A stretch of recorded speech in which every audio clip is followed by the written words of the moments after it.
ફાલ્ગુની ઝવેરી, પછી હરીશ શાહ. જય સચ્ચિદાનંદ. મારો ક્વેશ્ચન એમ હતો કે આપણે ઓફિસમાં આપણા જે તે મને છે ને એમાં જુનિયર્સનું કામ રિવ્યૂ કરવાનું, તો એમાં આપણને ભૂલો દેખાય તો એ ભૂલ જોવી અને કેવી રીતના ભૂલ ન જોવી, કે એટલે પ્રેમ સ્વરૂપે રહેવાનું, કેવી રીતના કે બીજાને દુઃખ ન થાય કેવી રીતના વાત એમાં. એ ભૂલ તો જોવાની જ ને વળી. તો ભૂલ ભૂલ જોવાની, પણ ભૂલ વાળા કરીને એને આક્ષેપો નહીં મૂકવાના. તમે લોકોને આવડતું નથી, આવું કરાતું હશે કામ, એવું ના કહેવાનું. હા, તમારી જગ્યાએ હું તો મારી પણ આવી ભૂલો થાય, પણ જો આપણે આવી રીતે સુધારી શકાય. આપણા માણસો છે, આપણે એને સમજણ આપો. કારણ જે સમજણથી આપણે ભૂલ વગરના થયા છે, એ સમજણ એની પાસે આવશે તો એ પણ ભૂલ વગરના થશે, સારા કામ કરી શકશે. સમજાય ને? તમે એને ભૂલ બતાડીને, ભૂલ બતાડવામાં શું રીત હોય છે, એ રીતે બતાડો કે જેથી કરીને એને લાગે જો આવી રીતે ઇમ્પ્રુવમેન્ટ થઈ શકે, આટલી મિસ્ટેકને આવી રીતે કરેક્શન કરીશું ને તો આપણું પરફેક્ટ થશે કામ. તો એટલો બધો આનંદ થશે કે તમે કેટલું સરસ મને બતાડ્યું, કઈ સરસ રીતે બતાડ્યું. એટલે આપણા પ્રેમથી જીતાઈ જાય. પ્રેમ એટલે શું ભૂલ નહીં બતાડવી એમ નહીં, ભૂલ બતાડવાની ક્યાં શુદ્ધ કેવી રીતે હોય કે એ વધાવે આપણને કે તમે કેટલું સરસ બતાડ્યું, આ નવી ટેકનિક મને ખબર નહોતી એટલે મારાથી ભૂલ થતી હતી, હવે હું આ એડોપ્ટ કરીશ, મને સરસ કામ થશે મારાથી, રાજી થાય આપણાથી. અને જો ફરી એવી ભૂલ થાય ઘડી કશો વાંધો નહીં, ફરી સમજાવવાના એને. તો ઉપરથી આવે તો પણ આપણે કરેક્શન કરીને પછી આગળ મોકલીએ ને, એટલે પછી ઉપરવાળાનો વાંધો ના આવે. અને છતાં એવું હોય તો પછી ધારો કે આડાઈ કરતો હોય, ભૂલ કરતો હોય તો કહેવાય કે ભાઈ જો આવી ભૂલો તારી થશે, તને આ પહેલી વખત સ્કોપ આપીએ, તને કંઈ મુશ્કેલી હોય તો મને કહે, તને સંજોગ ખૂટી પડતા હોય કે તને કંઈ બીજી તકલીફ હોય, તને સમજણ ના પડતી હોય, આ કામ આપણે થવું પડશે. જો આ કામ બરોબર નહીં થાય ને તો તને મુશ્કેલી પડશે ને મને મુશ્કેલી પડશે ને ઉપરવાળા બધું રિપોર્ટ માગે જ છે.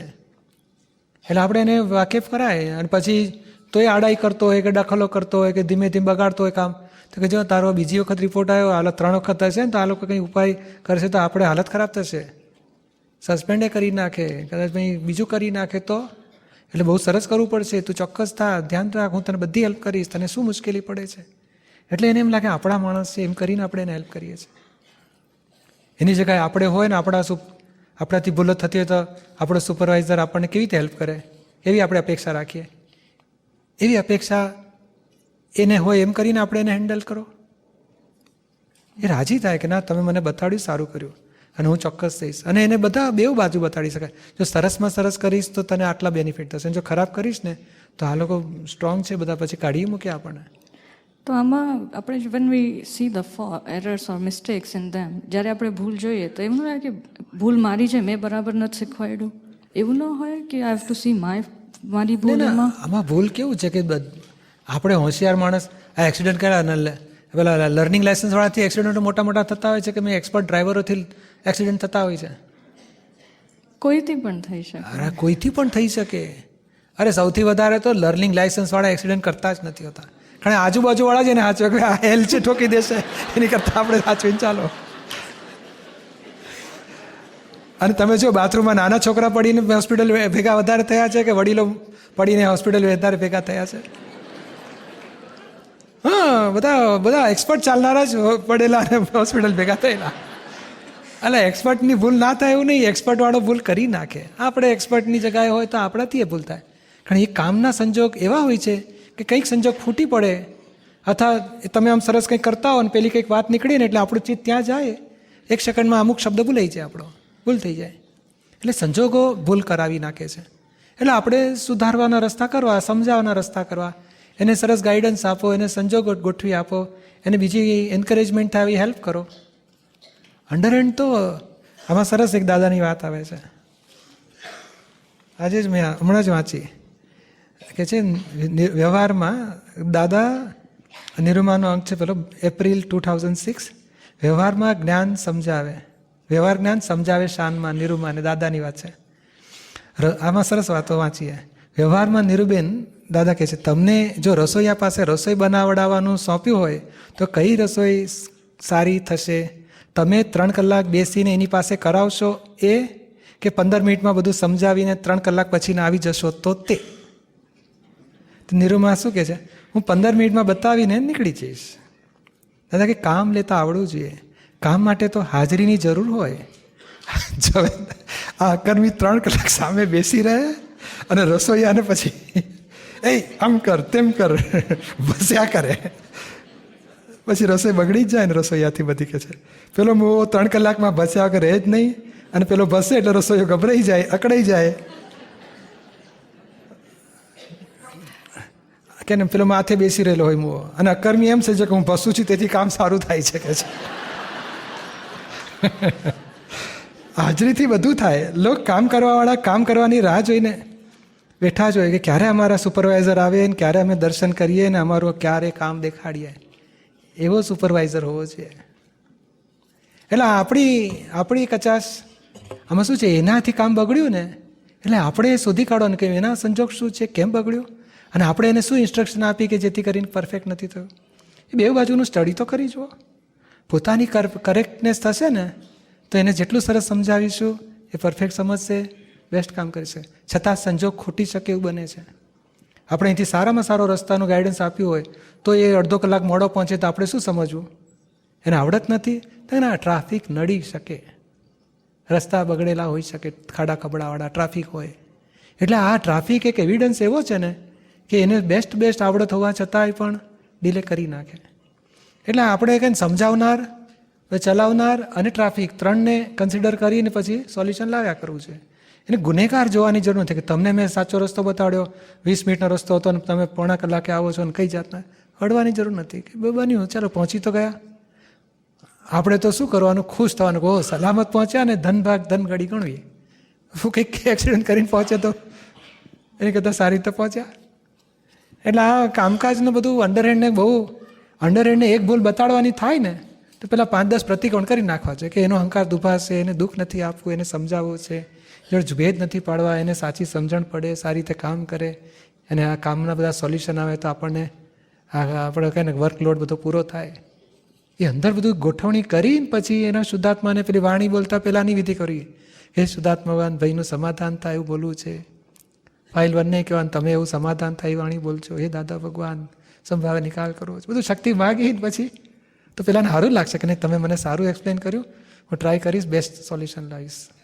એ ઓફિસની ડેસ્ક પર જાઉં ત્યારે ભૂલી જાઉં, ઓફિસમાં સ્ટેપ ઇન લઉં ત્યાં સુધી યાદ હોય 5 આજ્ઞા, કઈ વાંધો નહીં, પણ ડેસ્ક પર જઈને કઈ વાંધો નહીં, પછી ઘેર આવીએ ત્યારે પાછું યાદ આવે ને. ઓફિસમાં બહાર નીકળું પગલું ત્યારે કઈ નહીં, પછી ત્યારે શું કરવાનું, ત્યારે ઓફિસમાં જે ભૂલો થઈ, જે મિસ્ટેક થઈ બધાના પ્રતિકોણ કરવાના, અને આવતીકાલે ઓફિસમાં આ વ્યવહારને પરફેક્ટ મારે ગોઠવવો છે, જ્ઞાનમાં રહીને સોલ્વ કરવું છે, એવો જબરજસ્ત નિશ્ચય કરવાનો.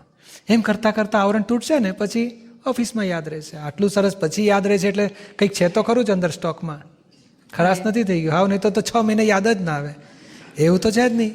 અંદર જાગૃતિ તો છે જ. હા શું, એ કર્મોનું દબાણ હોય ને ત્યારે જતી રહે જાગૃતિ, એટલે દબાણ કહેવાય કર્મોનું. એક જ જનરલ ક્વેશ્ચન છે, હમણાં પૂછો. માઇક આવ્યું, જલ્દી પૂછી નાખો. આપણે સામાયિક કરીએ, એમાં સામાયિકમાં જે જોયું, સપોઝ મેં ઇવનિંગમાં કે રાતમાં સૂતા પહેલાં સામાયિક કરી, હમણાં પ્રતિક્રમણ નથી કર્યું, અને રાતમાં ડ્રીમ્સમાં એ દોષ કરી નાખ્યા, તો હવે જે ઊંઘમાં દોષ થયા છે એનું એ પ્રતિક્રમણ કરવાનું? હા કરવાનું. જાગ્યા પછી થતું હોય કે ભૂલ થઈ ગઈ તો આપણે કહેવાનું ફાઇલ 1 કે તમે પ્રતિક્રમણ કરો, થઈ ગયું ચોખ્ખું. અને ભૂલી ગયા અને કશું ના થયું તો એ એક્ઝોસ્ટ થઈ ગયો, એક પરમાણુ ડિસ્ચાર્જ થઈને એક્ઝોસ્ટ થઈ ગયા, કંઈ પછી લેવા દેવા નથી એની. તો એ ઊંઘમાં જે આપણાથી દોષ ડિસ્ચાર્જ કર્મ જ છે. જે જાગતા થાય છે ને એ 3 દેહનું કર્મ છે, અને ઊંઘમાં 2 દેહનું કર્મ છે, પણ બંને પાછલા કર્મના ફળ છે. એ ગયા ભાવનું બીજ પડ્યું હતું ને એમાંથી 4 રીતે ડિસ્ચાર્જ થાય. સ્વપ્ન રૂપે ડિસ્ચાર્જ થાય, પછી મન રૂપે ડિસ્ચાર્જ થાય, વાણી દ્વારા ડિસ્ચાર્જ થાય અને વર્તન દ્વારા ડિસ્ચાર્જ થાય. એમાં મન વચન કાયાનું આપણે સમજી શકીએ છીએ, સ્વપ્નનું આપણને લાગે કેમ આવું થાય, પણ એ પાછલા ડિસ્ચાર્જનું જ આ બીજ પાછલા કોઝિસની જ ઇફેક્ટ છે આજે. તો આપણે જે ઊંઘમાં ફરી એવી ભૂલો ન થાય એના માટે શું કરીએ? કશું નહીં, એ જાગ્યા પછી નિશ્ચય કરવાનો. નથી ઘણા કહેતા કે મને સ્વપ્નમાં લોટરી લાગે ને તો મજા આવી જાય કે છે 1 લાખની, એને ઈચ્છા કરેલી હોય તો સ્વપ્નમાં લાગે તો આપણે ઈચ્છા કરીએ સ્વપ્નમાં મને કંઈ મજા આવે ભોગવવાની તો કંઈ મળે તો સારું, તો કંઈક આવે સ્વપ્ન. તો આપણે હવે પ્રત્યાખ્યાન કે મને સ્વપ્ન ના હોજો, નથી કહેતા મને વિચારમાં વિષય ના હોજો ને સ્વપ્નમાં ના હોજો, એવું બધું ભાવના કરે છે તો એવું આવે ફળ. એટલે પ્રત્યાખ્યાન એ જ ઉપાય છે ઊંચામાં ઊંચું. હરીશ શાહ, જય સચ્ચિદાનંદ. જય સચ્ચિદાનંદ. નેક્સ્ટ વિપુલ પટેલ. પૂજ્ય શ્રી સવારના લખેલો ને એટલે જરાક બરાબર યાદ નથી બરાબર મને, પણ આઈ થિંક એવું છે કે તમે કીધું સવારના કે બધાને આપણા પોતાના સમજીને એવો વ્યવહાર કરવો. હવે પછી પણ તમે એ પણ કીધું કે મહાત્માઓ જોડે ભૌતિક વ્યવહાર નહીં કરવો, લેતી દેવી નહીં કરવી. પણ હવે આપણે જ્યારે કુટુંબીજનોને ભૌતિક હેલ્પ કરીએ અને મહાત્માઓને હેલ્પ ન કરીએ તો આપણે ભેદભાવ કર્યો ન કહેવાય? નહીં, એટલે ભૌતિક એટલે શું છે કે જે તમે જે હેલ્પ કરો એમાં ધારો કે આ તો પૈસાની બાબત લે, તમે 5,000 આપ્યા અને પાછા ના આવે તો તમને દુઃખ ના થાય તો હેલ્પ કરજો. તમે ગાડી એને સોંપીને ગાડી ભૂકો કરીને લાવે તો તમારી તૈયારી હોવી જોઈએ કે ભાઈ આ બની શકે, મારાથી એક્સિડન્ટ થાય છે, એનાથી થાય, માટે નુકસાન થયું તો વાંધો નહીં. મારે એ વાંધો ના હોય ત્યાં સુધી તમે હેલ્પ કરી શકો. તમને ખૂંચે કે મારું બગાડ્યું, મારું નુકસાન કર્યું ને હવે આ મને આપતો નથી, તો પછી બંધ રાખો એ વ્યવહાર. બરાબર. તમે દાન આપતા હો બહારના લોકોને અને અહીંયા મહાત્માને કોઈને હેલ્પમાં આપો, બહાર આપ્યા પછી તમે વિચારતા નથી કે મને પાછા આવે તો સારું, તો અહીંયા પાછા નહીં આવે તો ચાલશે, એવી તૈયારી સાથે રાખો તો વાંધો નથી. સમજાય ને? પણ બાકી બને ત્યાં સુધી કેવું છે, મહાત્માઓ બધા ખુમારીવાળા છે એટલે ભૌતિકનો લાભ જોઈતો જ નથી હોતો. કે મને દાદાનું જ્ઞાનથી બધું ઘણું મને સત્સંગનું બળ મળે ને એ એટલે માટે એ લોકો હેલ્પ લેતા હોય છે એકબીજાને, અને એ હેલ્પ કરીએ તો સારું છે. જય સચ્ચિદાનંદ. વિપુલ પટેલ. પૂજ્યશ્રી, આજના ટોપિક વિશેનો હું પ્રશ્ન પહેલાં પૂછીશ. મેં 2-3 પ્રશ્ન આપ્યા હતા એટલે આઈ ડોન્ટ નો તમારી પાસે કયા છે. ભોગવે તેની ભૂલ. ભોગવે એની ભૂલ કર, એવો પ્રશ્ન છે. ઓકે, એને બાજુ રાખો. તમે શું કહેવા માંગો છો? કોઈ હવે આપણે કહીએ છીએ કે જે ભોગવે એની ભૂલ, ના એટલે તમારો આજના ટોપિક એ જ ટોપિક એ જ કે ભોગવે એની ભૂલ આપણે કહીએ છીએ. અને જે તમે કર્યું એ ખોટું વિચારવું કે તમારી જ ભૂલ છે, સામેની ભૂલ નથી, કારણ કે એ એમની દ્રષ્ટિએ સાચું જ કરે છે. અને પ્રેમને માટે આપણે કહીએ છીએ કે અભેદતા રાખવી જોઈએ અને કેળવવી જોઈએ. અને જેમ જેમ એ અભેદતા કેળવાય તો શું આપણે ફાઇલ 1ને પણ ભૂલ ગણીએ, ફાઇલ 1ની પણ પોતાની જે ભૂલ ગણીએ તો શું એ સારું કહેવાય કે પછી એનાથી તમારી પોતાની જાતને તમે દરેક વખતે લઘુત્તમમાં લઈ લો છો, એનાથી કોક વાર ઇન્ફિરિયરિટી કોમ્પ્લેક્સ કે એનો પણ ડર રહી શકે? એટલે હું એવું પૂછવા માગું છું કે અભેદતા દરેક જગ્યાએ આપણે કરવાની છે, ફાઇલ 1, 2, 3, 4, 5 બધાને માટે, કે ફાઇલ 1 માટે આપણે ફક્ત શુદ્ધાત્મા અને ફાઇલ 1ની વચ્ચેનો અંતર હંમેશા રાખવાનો છે? એ તો રાખવાનું જ છે. ફાઇલ 1 અને શુદ્ધાત્મા વચ્ચે જુદાપણાની જાગૃતિ. અને અભેદતા શબ્દ શું છે? એના આત્મા જોડે અભેદતા રાખવાની છે. એ પ્રકૃતિ જોડે આપણે પ્રેમ ભાવ રાખવાનો છે. આત્મા જોડે અભેદતા કે મારા જેવો જ આત્મા છે એટલે હું જ છું એની મય. હવે તમારો જે પ્રશ્ન છે મૂળ વસ્તુ ઉપર આપણે આવીએ કે બીજાની જોડે નિર્દોષ જોતા જ્યારે ફાઇલ 1ના ભૂલો જોવા માંડીએ પછી વધારે પડતી જો કરીએ ને, મારો જ વાંક, મારી જ ભૂલ, મારા જ દોષો, તો પછી ડિપ્રેશન આવે, મય ઇન્ફિરિયરિટી કોમ્પ્લેક્સ ઊભું થાય. ત્યાં આ જુદાપણાની જાગૃતિ હેલ્પ કરશે કે વિપુલભાઈ જરા આ ભૂલ થઈ, સાચવજો, હા, કોઈ દુઃખ ના થાય, શક્તિ માગો દાદા પાસે. એટલે આપણે એવી ભૂલો બતાડીને ડિપ્રેસ નથી કરવા. આપણે ભૂલો દેખાય ને તો આપણે કહો ને હવે ભૂલો માટે માફી માગી લો અને ફરી ભૂલ ના થાય એવો નિશ્ચય કરો, બસ ત્યાં પૂરું થાય છે. પછી હજુ કેમ ભૂલ થઈ એ બુદ્ધિ પકડી લે ને તો કે ના ભૂલ થઈ, હવે મને વાંધો નથી, તમારી ભૂલ થાય તો ડરશો નહીં, નીકળી જવાશે. એ જો આમાં શું 2 લેવલ પકડી રાખવાનું આપણે નોર્માલિટીનું. એ ચગી જતા હોય ને કે આવી તો ભૂલો થાય, હવે એ લોકો સુધરે નહીં તો આપણે શું કરે, તો ઊભો રહે, કેમ ઊંધું ચકડેશ, કેમ ઊંધું ચિતરે છે, ઉતર નીચે ઘોડા ઉપરથી, હવે કોઈ દુઃખ અપાતું હશે આપણાથી. એટલે એ ચગી ગયો હોય ત્યારે મેં સુપિરિયરિટી કોમ્પ્લેક્સવાળા આમ બેફાટ રહે, બેફટ આમ કહે ને નફટ જેવા, થાય ભોગવે છે એની ભૂલ, આપણે કેટલું હેલ્પ કરીએ, એવું બધી ભૂલ નાખે. તો એવો અહંકાર હોય તો એને વાળવો પડે, ચડી ગયેલા ઉતર નીચે. ચોક્કસ. અને બીજો ઢીલો અહંકાર હોય તો ભાઈ એકદમ કહે મારી આટલી બધી ભૂલ, તો ભોગવટ આવે, એમાં ડિપ્રેશન આવે. તો તું ડરીશ નહીં, હા આ તો કચરો નીકળે છે, પણ આપણે શક્તિ માગીશું નીકળી જાય. એટલે બેલેન્સ નોર્માલિટીના લેવલમાં લઈ આવવાના.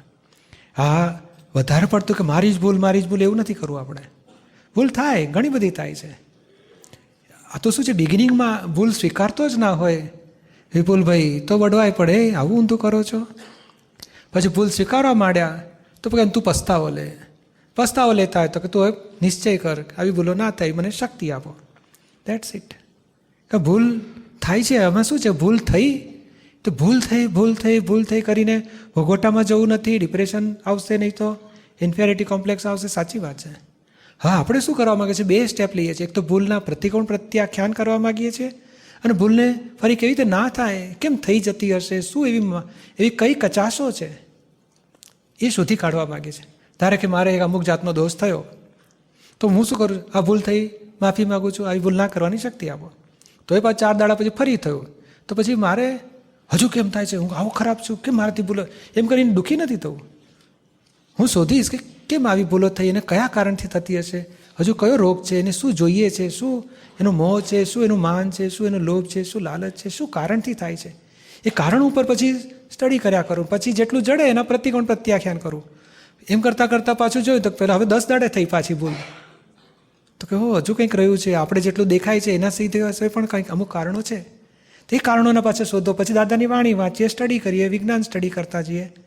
એ વિજ્ઞાન સ્ટડી કરતાં કોઈક વાત એવી મળે, આ આપણા દોષને ખોરાક અપાઈ જાય છે, પકડાયું, ચાલો ખોરાક. તો કે આપણે આમ દોષ નથી કરો તો એક વખત પાછો ના આમ તો કરી તો જોઈએ, એમ કરીને પાછો ખોરાક આપ્યો. એટલે પાછો સ્ટડીમાં લેવાનો, ખોરાક કેવી રીતે અપાય છે, તો ક્રોધનો ખોરાક, માનનો ખોરાક, લોભનો શું છે, આ શેને માટે થાય છે, સ્ટડી કરતા. એટલે શું, એક બાજુ વિજ્ઞાન સ્ટડી કરતા જઈએ છીએ અને ભૂલના કારણોને ખલાસ કરીએ છીએ. આપણે શું ભૂલવાળા વ્યવહારથી બીજાને દુઃખ થયું, ભૂલ થઈ કરીને ગુચાવવાની જરૂર નથી. એ કારણો ખલાસ થઈ જશે એટલે ભૂલોનો બંધ થશે અને ભૂલોના પરિણામ પણ નહીં આવે. એટલે આ ડિપ્રેશન આવતું હોય કે ભોગવટા આવતા હોય કે ઇન્ફિરિયરિટી થતી હોય ને તો પછી આપણે ચૂક્યા છીએ, કરેક્ટ નથી. હવે આ ચૂક્યા છે એટલે એનો બીજું ભોગવટો શરૂ થાય, કે ભૂલ કરું છું, આટલી બધી ચૂકી છું, એમ કરીને પાછું બીજા ભોગવટામાં જવું છે. આ ભોગવટાને સાચો રસ્તો નથી. આપણે શું કરવું છે કે આ ભોગવલો થઈ તો શક્તિઓ માગો, ધીમેથી જુદું રાખો, કારણો શોધી કાઢો, વિજ્ઞાન સ્ટડી કરો. એટલે મેં તો આ ઉપાય કર્યો હતો, મારે બધું કચરો નથી એવું નહીં છે, પણ ધીમે હું સોલ્વ કરતો જાઉં છું જ્ઞાનથી.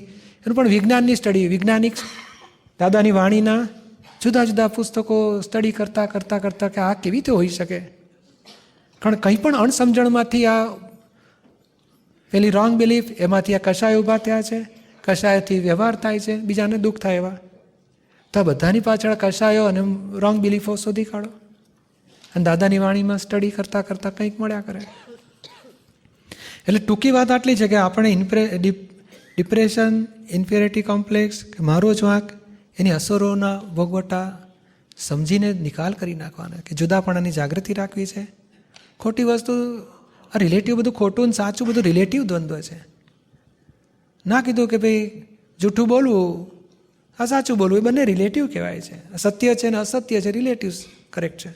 તો રિલેટિવમાં જૂઠું બોલાઈ ગયું, હાય મારાથી જૂઠું બોલાઈ ગયું, હાય મારાથી એમ કરીને દુઃખી એ નથી થવું, અને સાચાનો ગર્વ રસે નથી ખાવા. આ ગર્વ રસ વધારે પડતો ખાઈએ છીએ ને એટલે આ ડિપ્રેશનના ભોગવટ આવે છે પછી. એટલે આપણે કમ ટુ ધ નોર્માલિટી. સાચું બોલાઈ ગયું તો કે ના સંજોગ વસાત બોલ્યા તો બરોબર છે, આપણે સંજોગ એવા હતા તો આ બોલાયો. જૂઠું બોલાઈ ગયું તો કે ના તું પ્રતિકોણ કર, આપણે ચોખ્ખી વાત જેમ છે તેમ ખોલી કરવી છે. અકળાઈ ગયા, ગભરાઈ ગયા, અપમાનનો ભય લાગે એટલે જૂઠું બોલાઈ ના, હવે ડરવાની જરૂર નથી, સમજાવીને વાત કરશું. તો એમ કરતાં પોતાની શક્તિ ઊંચી લાવી છે આપણે. ઇન્ફિરિયરમાં નથી જવું, સુપિરિયરિટીમાં નથી જવું, નોર્માલિટીમાં રાખવી છે. સમજાય છે ને? બરાબર છે. એટલે લઘુત્તમ થવું, લઘુત્તમ જુદો ભાગ છે, એ જુદો ભાગ છે. લઘુત્તમ જુદો ભાગ છે આખો. લઘુત્તમ એટલે શું, રિલેટિવમાં આપણે નાના છીએ બધા કરતાં. લઘુત્તમ વાળાને દુઃખે ના હોય. આ તો એક જાતનો સુપિરિયરિટી કોમ્પ્લેક્સ જ્યારે હોય એનો, અને પછી જ્યારે માર પડે ને ત્યારે એટલો બધો 300 ફૂટ ઉપર ચડ્યો ને ત્યાંથી છટકે ને પગ, એ 300 ફૂટ નીચે પડે. એટલે ઇન્ફિરિયરવાળા સુપિરિયર થઈને પછી પડેલા છે. અને લઘુત્તમવાળો જુદી વસ્તુ છે. લઘુત્તમ એટલે શું કહે છે કે અહંકારની માન્યતા આપણે બધા કરતાં હોશિયાર છીએ, બધા કરતાં ઊંચા છીએ, બધા કરતાં વધારે આવડતવાળા છીએ. એ થોડું આપણી જાતને ભાગાકાર કરો કે આપણી આવડત બધા કરતાં ઊંચી માનીએ છીએ. 6 જણા ભેગા હતા એની કરતાં ઊંચી, પણ 7મા કરતાં નીચી હોય કે ના હોય? ચોક્કસ. તો પછી આપણે કહેવાય ને ભાઈ મારે આ 6 જણા કરતાં ઊંચી લાગે છે, તો દુનિયામાં ઘણા બધા એવા હશે એની કરતાં નીચો છે, તો બધા કરતાં નાનો છું. ધીમે ધીમે પાછા ફરો. હું હોશિયાર છું ને પછી બધા નીચા ગણ્યા કરીએ ને પછી એની ભૂલો કાઢીએ ને પછી એને ઠપકારીએ. આપણે સુપીરિયર શેને માટે થવું છે? એ નાના થાવ બધા કરતાં. આપણે બધા ટીમમાં કરીએ. ટીમમાં કરો ને એટલે automatic one of the evidence થયા. ટીમ વર્કમાં ડાઉન થઈએ ને આપણે. એ ટીમ વર્કમાં કેમ થવું નથી એને? તો કે બધાને પછી મારી વેલ્યુ જ ક્યાં રહી? એટલે હું સેટ ને બધા મારા નોકર ને પછી હું કહું એમ કરો કે છે. એટલે ટીમ બીમ ના ચાલે અહીંયા આપણે. એ ટીમ કેમ નથી સ્વીકાર કરતા? કારણ એને પોતાનું જ ચલણ ચલાવવું છે. અને પેલા આપણે લઘુત્તમ થવું હોય તો ટીમમાં સોંપી દો. અને કદાચ આપણા ડિસિઝન પ્રમાણે કોઈ ના માને, એમના ડિસિઝન પ્રમાણે ચાલવું પડે તો આપણે ચાલો. તે પેલા વિશેષતાના અહંકારને ફાવે નહીં, એને સુપીરિયર રહેવું છે. એટલે આ લઘુત્તમ થવા માટેનો આવવાનું આઈડિયા છે. બધા નાનકડા થાવ, પોઝિટિવ જુઓ, બધાના ડિસિઝનને સ્વીકારો, આપણે ફોલો કરવાની તૈયારી રાખો. તે અહંકાર ડાઉન થતો જાય. આ ઇન્ફિરિયર અને લઘુત્તમ બહુ જુદી વસ્તુ છે. અચ્છા. ઇન્ફિરિયર તો અપેક્ષા છે માન ખાવાની, મળતું નથી એટલે દુઃખી થાય છે. અને લઘુત્તમ તો માન જોઈતું જ નથી અને માન ખલાસ કરવાના પુરુષાર્થમાં છે. અચ્છા. અને જે ભૂલ સ્વીકારવાની આપણે જે પ્રયત્નશીલ રહેવાનું છે એની અંદર નાટક કરવાની જરૂર નથી ને? આપણે જે કારણ કે ઘણીવાર આપણે કહીએ છીએ કે વી નીડ ટુ બી, નાટક કરો અને just get done with it. નાટક વસ્તુ જુદી છે. હવે ના કે વર્કરો માનતા જ ના હોય તો ડ્રામેટિક જરાક વળવા પડે. પણ ડ્રામેટિક એટલે શું કે ભાઈ એની ભૂલ પૂરતું જ એને ઠપકારીએ છીએ, પછી બીજી બધી બાબતોમાં પ્રેમ રાખીએ છીએ આપણે. એને એ તાતો ના દેખાય કે ભાઈ આ મારી પર વઢ્યા પછી આખો દિવસ મારી સાથે ચડેલું મોઢું રાખે છે, મને ઇન્ફિરિયર જુએ છે, મને વઢવાના છે, મૂડમાં છે, એવા એવું લાગવું ના જોઈએ એને. કે હા તે ભૂલ કરી એટલી બાબતમાં મને કેવું પડશે કે આવું ના કરાય, આપણે સરસ કામ કરવું છે. પછી બીજે ચાલો જમવા બેસીએ, ચાલો આવી જાઓ, આપણે જઈશું સાથે.